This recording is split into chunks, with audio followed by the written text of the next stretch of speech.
Eu me chamo Alessandra Silveira, tenho 48 anos e venho, como o sotaque denuncia, do Brasil. Eu estou em Braga há 27 anos.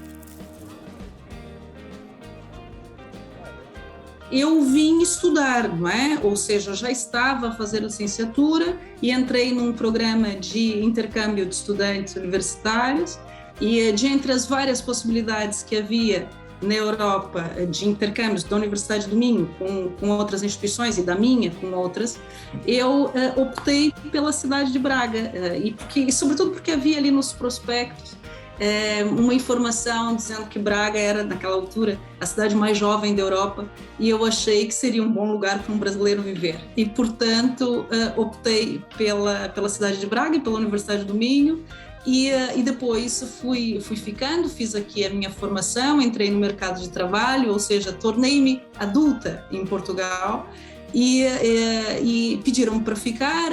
A universidade, a faculdade, a escola de Direito era muito nova, nós estávamos em 1994, o curso de Direito é de 93, 94, e, portanto, eu senti-me acolhida e necessária e fui ficando.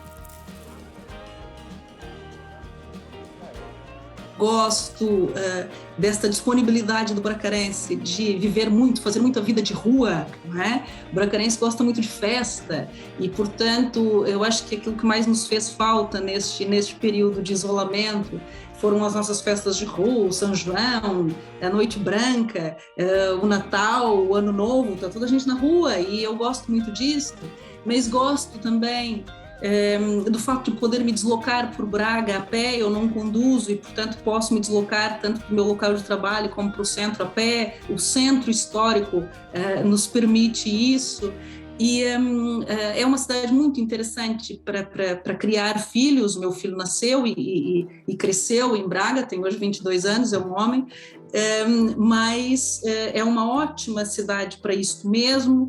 Em termos de produção acadêmica e de produção cultural, hoje, por exemplo, eu vou ao teatro e costumo ir sempre que há peças para prestigiar a cultura bracarense, e, portanto, eu gosto basicamente de tudo na cidade, e gosto, sobretudo, de caminhar pela cidade, porque eu tenho olhos de eterno turista na cidade onde vivo, né? Na minha casa. Gosto de passear e ver as coisas e descubro sempre uma coisa nova, e, portanto, eu acho que isto é uma bênção. Eu acho que o que foi mais difícil foi mesmo entender o sotaque, porque há aqui uma desigualdade, não é? Vai lá, em Portugal está-se muito habituado ao sotaque brasileiro por conta da televisão, da música, das telenovelas e tal, não é? O contato com a cultura brasileira permite essa facilidade. E a recíproca não é verdadeira, não é? E então, quando eu cheguei a Portugal, e sobretudo porque eu tinha aulas o dia todo, e por vezes eu ficava cansada, eu chegava em casa exausta, não de prestar atenção nos conteúdos que eram lecionados, mas tentar entender o que as pessoas diziam, porque as vogais não são pronunciadas, não é? Elas são engolidas, depois há um chiado muito grande, né? Nos S's e tal. Então eu acho que o maior desafio foi isso. Depois habituei-me, e o meu filho, que nasceu em Braga, tem um sotaque bracarense muito forte, portanto habituei, amarra quase. Mas a verdade é que no início eu acho que era isso, foi assim, o maior estranhamento talvez foi esse. Eu acho que aquilo que distancia talvez ou mais a maior diferença hoje, né, no presente momento histórico, entre o Brasil de uma maneira geral e Portugal, é a questão da segurança mesmo, né? Porque Portugal de uma maneira geral, mas Braga muito particularmente, é uma cidade muito homogênea, uma sociedade horizontal, né? Ou seja, as pessoas todas, de uma maneira geral, acham a mesma coisa cara ou barata, portanto há um certo equilíbrio em termos de acesso, em termos de poder aquisitivo, e, portanto, isso é diferente da sociedade brasileira em geral, e, portanto, talvez se eu tivesse que identificar alguma coisa seria essa. Eu acho que gente é gente em qualquer lugar, né? Os seres humanos são todos muito similares, e sobretudo na cultura ocidental nós somos muito parecidos, né? Há aqueles estereótipos segundo os quais os brasileiros seriam eufóricos, efusivos, etc., e os portugueses mais melancólicos, não é? Mas não parece, e sobretudo repare que a grande colonização brasileira foi feita através do norte, não é? Sobretudo desta região. Aliás, há uma expressão muito comum no sul do Brasil que é "ai, meu bom Jesus de Braga", não é? E, portanto, porque a grande leva de colonização, sobretudo as últimas, foram daqui da região do norte. Portanto, há uma grande similitude de comportamentos. Eu não vejo assim, eu tenho muitas reservas em identificar características coletivas, porque os seres humanos são muito distintos uns dos outros. A cidade de Braga deu tudo.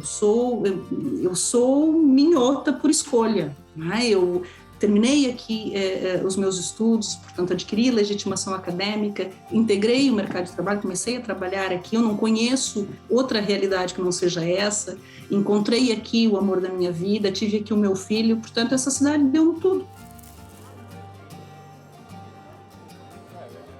Em 2017, eu tive o gosto de organizar o primeiro encontro internacional do CONPED. CONPED é o Conselho Nacional de Pós-Graduação em Direito, o Conselho Nacional Brasileiro de Pós-Graduação em Direito. E eu organizei pela primeira vez em Portugal um congresso internacional do CONPED. E as proporções no Brasil são completamente diferentes. Estamos a falar de 210 milhões de pessoas, mais de 100 cursos de pós-graduação em Direito. Então, nós tivemos assim uma coisa com mais de 700 inscritos, dos quais 500 vieram mesmo. E eu me lembro que nós tivemos alguma dificuldade na universidade até para albergar, porque foram utilizadas todas as salas do Complexo Pedagógico 2 para este evento. Nós tivemos que fazer o evento de abertura na reitoria, no salão da reitoria, porque nós não tínhamos onde albergar tanta gente. E eu me lembro que quando nós estávamos a organizar a cerimônia, os funcionários do protocolo da reitoria me disseram: professora, mas não são momentos musicais a mais, porque eu quis trazer alguma cultura para aquele momento inicial. Portanto, havia lá alguns jovens violoncelistas, entre os quais o meu próprio filho, que tocaram os hinos. Depois havia a Tuna Acadêmica do Minho, havia o Coro Acadêmico do Minho, havia um artista popular das ruas de Braga, o Galdino, que eu pedi para apresentar-se na cerimônia de abertura. E então, alerta: não são momentos musicais a mais. E eu disse: olha, vão por mim. Quando dois brasileiros se encontram, dá samba. Quando 500 brasileiros se encontram, dá um carnaval todo, e eu quero efetivamente que se sintam à vontade, eu quero que conheçam aquilo que nós temos de melhor em Braga. A mais-valia de nós estarmos a meio do caminho entre duas culturas é a possibilidade de nós fazermos a ponte entre elas e de esclarecermos para um e para o outro lado o que é a forma de pensar, o que é a visão mental, o que são as mentalidades, as mundividências de um e de outro lado.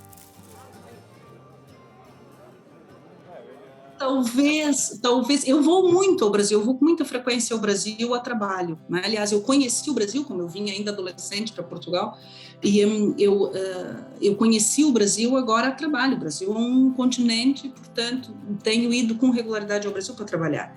E, portanto, continuo vinculada, né, ao Brasil, e eu acho que tenho esse compromisso, inclusivamente, com o país que me viu nascer. E é possível que depois da reforma, talvez passar um tempo lá e um tempo cá, mas como eu disse, a minha casa é Braga, portanto, definitivamente não tenho intenções de voltar. É mesmo que é este o lugar que eu, como eu disse, deliberadamente escolhi, não por acaso, eu escolhi viver em Braga. E eu acho que isto é uma bênção para uma história de vida que está bem resolvida.